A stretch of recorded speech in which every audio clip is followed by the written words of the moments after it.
माँ दुर्गा की नव शक्ति का दूसरा स्वरूप ब्रह्मचारिणी का है। यहाँ ब्रह्मा का अर्थ तपस्या से है। माँ दुर्गा का ये स्वरूप भक्तों और सिद्धों को अनंत फल देने वाला है। इनकी उपासना से तप, त्याग, वैराग्य, सदाचार और संयम की वृद्धि होती है।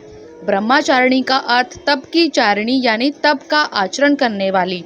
देवी का यह रूप पूर्ण ज्योतिमय और अत्यंत भव्य है।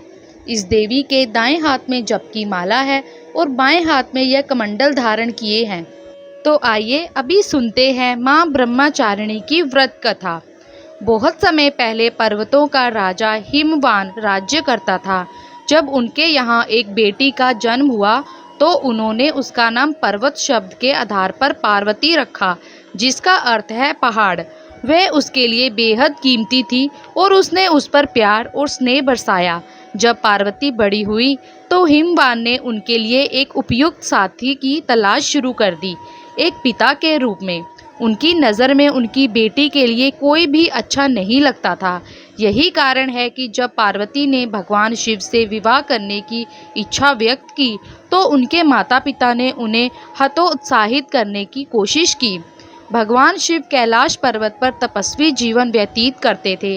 वे अपनी प्यारी बेटी से शादी कैसे कर सकते थे, जिसका जन्म और पालन पोषण महलों में हुआ था। वे इतनी कठोर जीवन शैली से कैसे तालमेल बिठा सकती है। लेकिन जैसा कि कहा जाता है, जब कोई वास्तव में कुछ चाहता है तो कोई भी उसके रास्ते में नहीं खड़ा हो सकता है। सफलता केवल उन्हीं को मिलती है जो इसके लिए काम करने को तैयार होते हैं।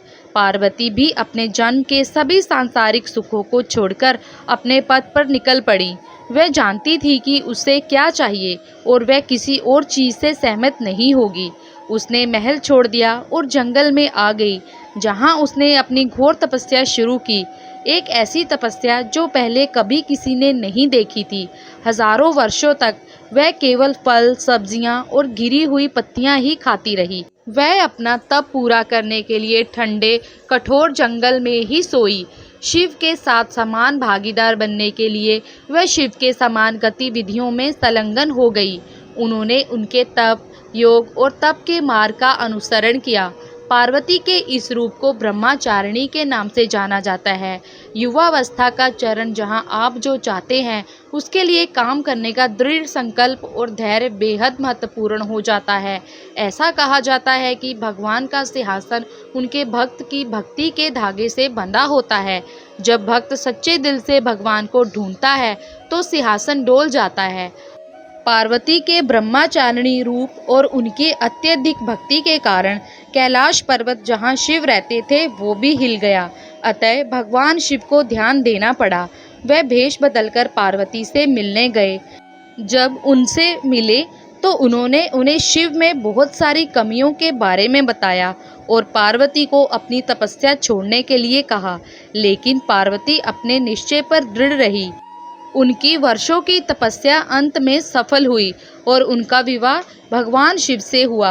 यहाँ तक कि उसके माता पिता, जो वर्षों से उनकी तलाश कर रहे थे, उसकी इच्छा पर सहमत हुए और एक भव्य जुलूस में उसकी शादी भगवान शिव से कर दी। अब पार्वती भगवान शिव के साथ कैलाश पर शासन करती हैं और उन्हें एक पुरुष और एक महिला के बीच दिव्य ऊर्जा माना जाता है। भले ही उनका व्यवहार दयालु, पालन पोषण करने वाला है, लेकिन उनका एक उग्र दृढ़ निश्चय पक्ष है, जिससे हम माँ ब्रह्मचारिणी के रूप में देखते हैं। तो दोस्तों, ये थी माँ ब्रह्मचारिणी की व्रत कथा। आपको ये कथा कैसी लगी कमेंट करके बताएं और चैनल पे नए हैं तो सब्सक्राइब करें। आप सभी को नवरात्रि की हार्दिक शुभकामनाएं और माँ ब्रह्मचारिणी की आप पर कृपा बनी रहे। धन्यवाद।